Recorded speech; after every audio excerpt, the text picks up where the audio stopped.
Hernando County Sheriff Al Nienhuis. It's pronounced Nienhuis, and it is spelled Nienhuis. I'm the Sheriff of Hernando County, and we're here at Marquette Street, which, for reference, it's near Mariner Boulevard, about a little over a mile north of Spring Hill Drive. And we're here on this residential street as a result of a call that came in about 4:45 this morning, which turned out to be what we believe to be a home invasion type situation. Initially, we weren't getting a lot of information from the callers, and it took a while for us to glean what was going on, but of course deputies were on their way. Actually, there's two injured victims, one of which is deceased. The other one, I think deputies had to do some life-saving measures, but that particular victim has been transported to a local hospital, and the latest report I've got is that the injuries do not appear to be life-threatening. We can't give out a whole lot of information because we want to make sure that any tips we get, we can verify them against what we know happened.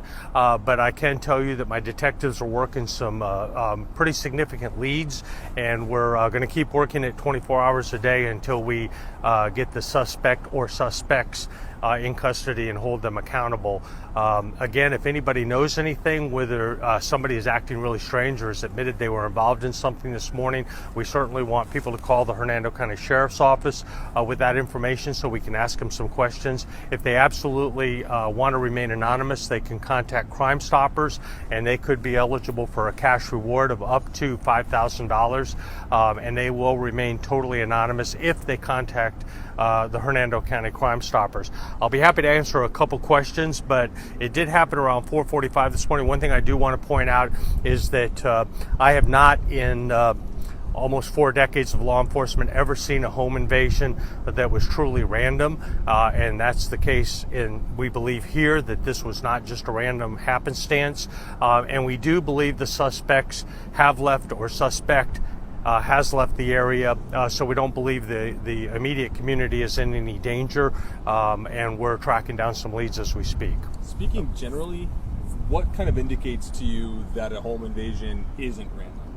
Well, I think that people typically do not just go up to some random house not knowing what's behind the door and either kick it in or are let in. There's usually some reason for the person either to be there at that moment or has been there in the past and believe that there's an opportunity to maybe rob the individuals in that house. Are the callers cooperating?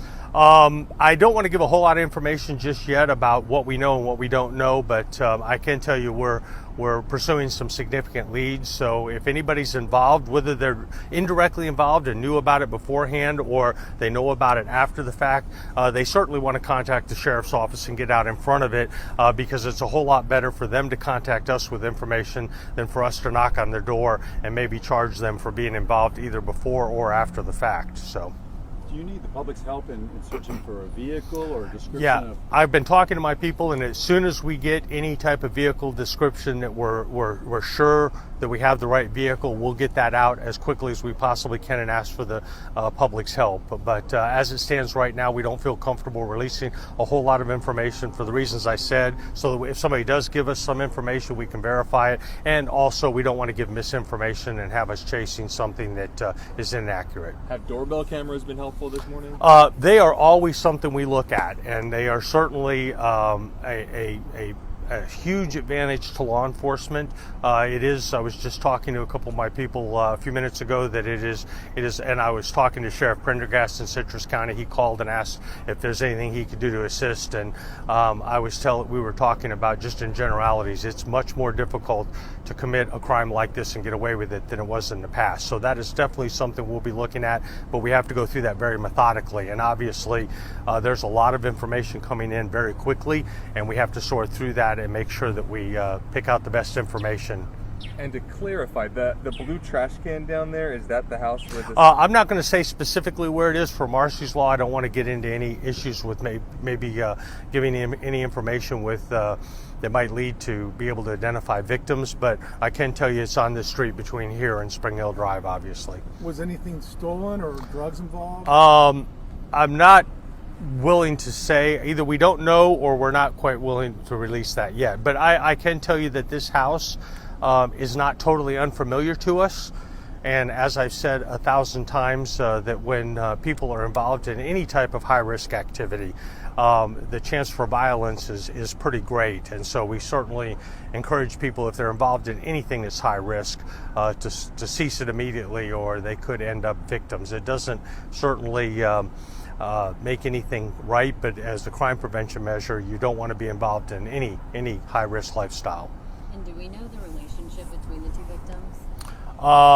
There is a relationship, but again, I don't know if we can release that. They are related, though. Yeah. So you've had several calls for service here at this address? All I can say right now is it was not totally unknown to us. It was a little bit on our radar screen, so it's not something that we have not dealt with this address in the past. And we'll probably, as we get more information, we'll of course release that, particularly if we get somebody in custody or individuals in custody, then of course we can release a little bit more information about what we believe transpired. Has Hernando County seen an uptick in homicides?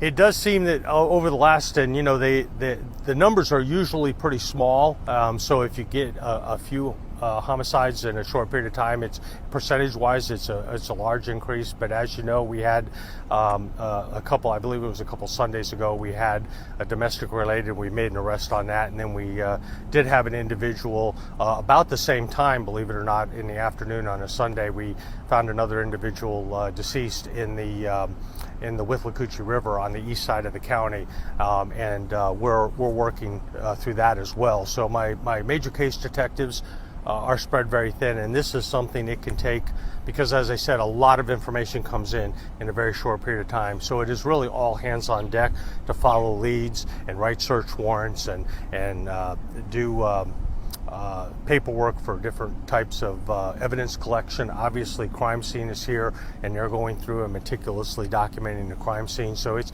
is a tremendous amount of work when you do have something like that. It's not a few hours. It's days. Do you have any idea of how long this crime scene tape's going to be up?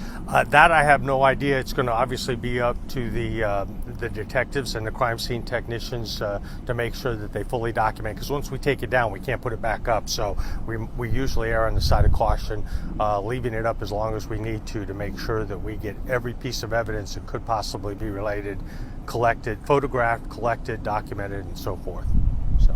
Do you need a search warrant for this property, or you're okay? I think we typically try to. Obviously, if we have permission from whoever's in charge, we can do that. But I think oftentimes we do try to get search warrants just to err on the side of caution. But I think in this case, we may or may not need it. I don't know. I know we're working on a couple pieces of paper as we speak to get searches for different items or locations. So.